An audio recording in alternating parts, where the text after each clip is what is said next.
大家问千万字，大家要跟大家做伙来捌一字。古早有一句话讲：白老囝幼，新生难救。这个意思是讲，老爸人已经坐过，囡仔还阁真细汉，就会特别辛苦，和新生就我倒来斗骹手。今仔日要甲大家小解这一字，就是幼，读幼幼第三条。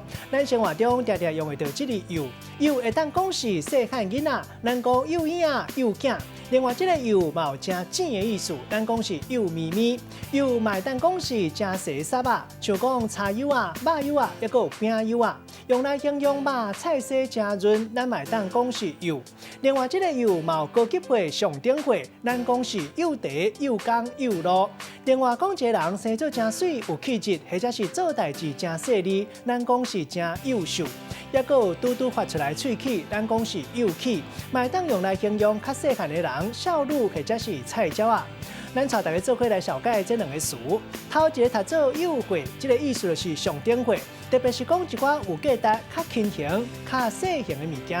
第二个词读做脚尖手幼，这是形容讲一个人的皮肤幼咪咪、白泡泡。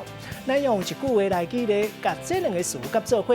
譬如讲，这件古董算是幼会，专家脚尖手幼，甲伊摕起来鉴定，就是烦恼讲，若是一个无注意摕无好溜手，打一声就飞袂起啊。今仔日小解这一字读做幼，提供予观众朋友来参考。